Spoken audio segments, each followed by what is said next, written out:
السلام علیکم ورحمۃ اللہ وبرکاتہ۔ ناظرین، میں آپ کی خدمت میں لے کر حاضر ہوں ایک بہت ہی نایاب عمل، قرآن مقدس کی ایک آیت کا وظیفہ۔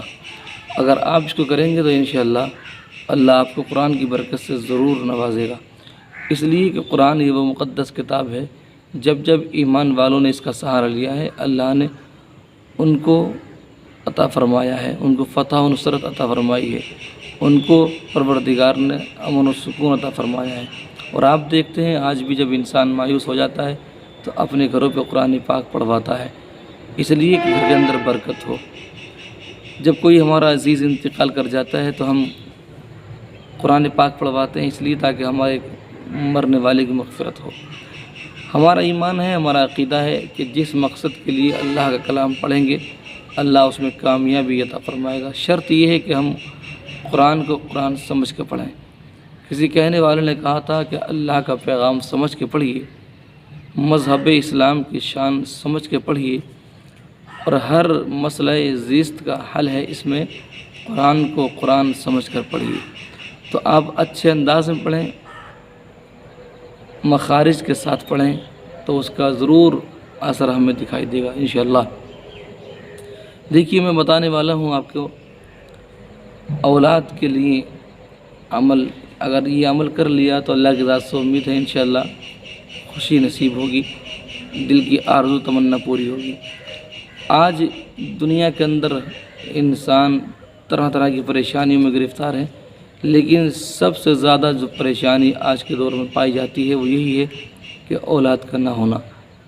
اس لیے کہ جس گھر میں اولاد نہیں ہے اس میں خوشیاں نہیں ہیں، چاہے کتنی بھی دولت ہو، کیسے بھی حالات ہوں، لیکن سکون نہیں ملتا۔ اس لیے کہ اگر دولت ہے بھی تو کس کام کی ہے جب دولت کو برتنے والے نہیں، آگے نسل نہیں چل رہی تو پھر دولت کس کام کی ہے۔ بہرحال آپ نے دیکھا ہوگا اولاد کے لیے نہ جانے کہاں کہاں انسان جاتا ہے، اور جس کے پاس اولاد نہیں ہوتی اس کی تمنا آرزو خواہش یہی ہوتی ہے کیسے بھی ہو، کہیں بھی جانا پڑے لیکن مجھے خوشیاں نصیب ہو جائیں، اللہ اولاد عطا فرما دے، تمنا یہی ہوتی ہے۔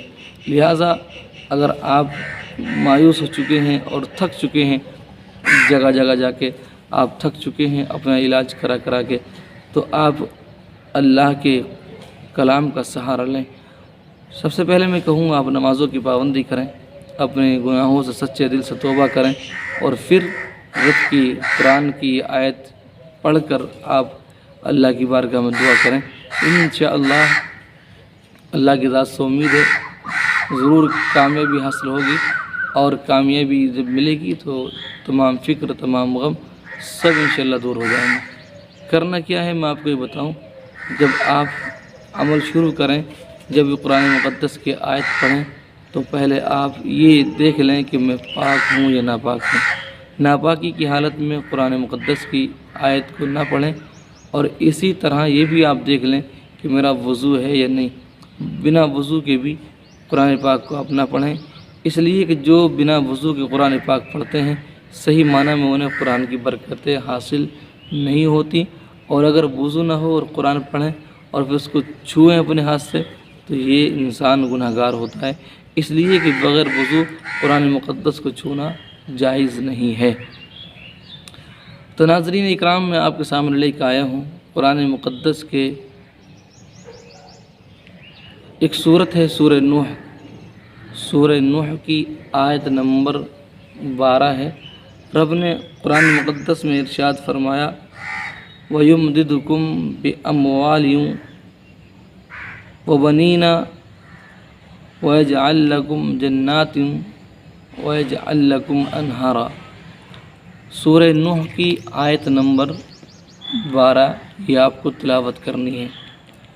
کیسے کرنی ہے، کس طرح کرنی ہے، وہ آپ بنے رہیں ہمارے ساتھ، میں آپ کو بتاؤں گا۔ اس سے پہلے میں آپ کو بتا دوں کہ آپ اپنے اس چینل پر آئے ہیں تو اس کو آپ سبسکرائب کر لیں۔ اس پر اسی طرح کے وظائف آپ کو ملتے رہیں گے، اور نئے نئے وظیفے، انسان کی ضرورت سے جڑی ہر چیز کے لیے وظیفہ انشاءاللہ ہم آپ تک پہنچائیں گے۔ آپ چینل کو سبسکرائب کر لیں اور ویڈیو کو لائک کر دیں اور شیئر کر دیں۔ دیکھیے، یہ آیت کریمہ جو میں نے آپ کے سامنے تلاوت کی ہے، اللہ رب العزت نے قرآن پاک میں سورہ نوح میں آیت نمبر 12 میں ارشاد فرمایا وَيُمْدِدْكُمْ بِأَمْوَالٍ وَبَنِينَ وَيَجْعَلْ لَكُمْ جَنَّاتٍ وَيَجْعَلْ لَكُمْ أَنْهَارًا۔ آپ اس آیت کریمہ کو قرآن پاک میں نکال کے پڑھ لیں، یا اگر آپ کو یاد ہے تو آپ بغیر دیکھے پڑھ لیں، دونوں صورتوں میں بالکل صحیح ہے، کوئی پریشانی والا مسئلہ نہیں ہے۔ لیکن بہتر یہ ہے کہ آپ اس آیت کو پہلے، اگر آپ سے صحیح قرآن پاک پڑھنا نہیں آتا، تجوید کو اگر آپ نہیں جانتے ہیں، مخارج کو آپ نہیں جانتے ہیں، تو یہ آیت کریمہ آپ کسی عالم صاحب کو، کسی قاری صاحب کو، یا اپنی مسجد کے امام صاحب کو، یا کسی حافظ صاحب کو آپ سنا دیں، تاکہ اس میں کوئی لفظی غلطی نہ ہو جائے، کوئی زیر زبر پیش کی غلطی نہ ہو جائے۔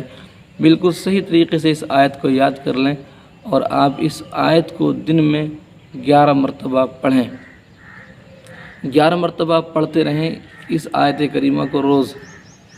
اور خصوصیت کے ساتھ میں اپنی ان بہنوں سے گزارش کروں گا جو اولاد کے لیے پریشان ہیں، در در کی ٹھوکریں کھا رہی ہیں، اور اللہ کی ذات سے مایوس ہو رہی ہیں، اور اپنا دل چھوٹا کر رہی ہیں، تو وہ پریشان نہ ہوں، دل چھوٹا نہ کریں، اللہ کی ذات سے امید رکھیں۔ اللہ تبارک و تعالیٰ نے 80 سال کی عمر میں بھی اولاد سے نوازا ہے، 50 سال کی عمر میں بھی اللہ نے لوگوں کو اولاد سے نوازا ہے، شادی کے 10 20 سال کے بعد بھی اللہ نے اولاد سے نوازا ہے۔ اللہ تبارک و تعالیٰ جب چاہتا ہے عطا فرما دیتا ہے، بس شرط یہ ہے کہ ہم اس کے دروازے سے ہٹ نہ جائیں، ہم دروازے پر دستک دیتے رہیں گے، انشاءاللہ ایک نہ ایک دن دروازہ کھل ہی جائے گا اور ہماری مرادیں پوری ہو ہی جائیں گی۔ تو آپ اس کا دھیان رکھیے گا، 11 مرتبہ آپ کو روز پڑھنی ہے۔ نمازوں کا آپ اہتمام کریں، نمازوں کی پابندی کریں، اس لیے کہ سب سے بڑی چیز نماز ہے۔ ہم نماز پڑھیں گے، اللہ بھی خوش ہوگا، اللہ کے محبوب بھی خوش ہوں گے، اور جب نماز پڑھ کے دعا مانگیں گے تو انشاءاللہ دعائیں بھی قبول ہوں گی۔ ہم نمازوں کا اہتمام کریں، اور ہم جتنا ممکن ہو، میں یہ نہیں کہتا کہ آپ کو 100 200 50 1000 2000 خرچ کرنے ہیں، صدقہ کرنا ہے، نہیں، جتنا ممکن ہو آپ 1 روپیہ اگر صدقہ کر سکتے ہیں 1 کریں، 11 روپے صدقہ کر سکتے ہیں 11 روپے صدقہ کریں، لیکن صدقہ ضرور کریں، اس لیے صدقہ دعاؤں کو قبول ہونے میں یہ سہارا بنتا ہے، اور بلاؤں کو صدقہ ٹال دیتا ہے۔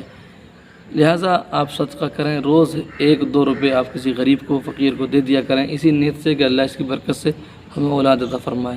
اور یہ آیت کریمہ آپ پڑھتے رہیں، بیوی بھی پڑھے اور شوہر بھی پڑھیں، اور اگر شوہر پڑھنا نہیں جانتے ہیں، بیوی پڑھنا جانتی ہیں تو بیوی پڑھتی رہیں، لیکن اس آیت کا آپ ورد بنا لیں، روز نیم بنا لیں کہ آپ کو 11 مرتبہ یہ آیت کریمہ پڑھنی ہے۔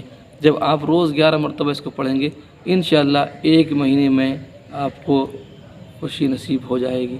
جب مہینہ پورا ہوگا اور آپ دیکھیں گے انشاءاللہ اس آیت کریمہ کی برکتیں آپ کو حاصل ہوں گی، اور اللہ اپنی رحمت سے آپ کو خوشی عطا فرمائے گا۔ امید ہے آپ اس پر عمل کریں گے، اور میں امید کرتا ہوں کہ آپ اس ویڈیو کو ان تک پہنچائیں گے جو در در کی ٹھوکریں کھا رہے ہیں، پریشان ہو رہے ہیں، اولاد کے لیے تڑپ رہے ہیں۔ میں دل سے دعا کرتا ہوں اللہ سب کے دلوں کو سکون عطا فرمائے، اولاد جیسی نعمت سے اللہ سرفراز فرمائے، اور جو صاحب اولاد ہیں اللہ ان کے اولاد کو فرمانبردار بنائے۔ اور آپ سے میں گزارش یہ بھی کرتا ہوں کہ آپ خود بھی دعا کیا کریں، اور اپنے عزیز اقارب سے دعا کرایا کریں، اس لیے کہ دعا یہ وہ چابی ہے جو قسمت کے بند تالے کو کھول دیتی ہے۔ اگر آپ چاہتے ہیں کہ ہم بھی آپ کے لیے دعا کریں تو آپ کمنٹ باکس میں اپنا نام لکھ دیں، اپنی پریشانی لکھ دیں، انشاءاللہ آپ کا نام لے کے دعا کی جائے گی۔ کیا پتہ اللہ کس کی دعا اور کس کی آمین کو اپنی بارگاہ میں قبول فرما لے۔ اللہ کی بارگاہ میں دعا ہے، اللہ میرے ناظرین کو، سامعین کو، ہم سب کو مولا دونوں جہاں کی خوشیاں نصیب فرمائے۔ جو بے اولاد ہیں اپنے حبیب کے وسیلے سے مولا انہیں اولاد جیسی نعمت عطا فرمائے۔ اپنا خیال رکھیے، پھر ملتے ہیں کسی اور وظیفے کے ساتھ۔ اللہ حافظ، السلام علیکم ورحمۃ اللہ تعالی وبرکاتہ۔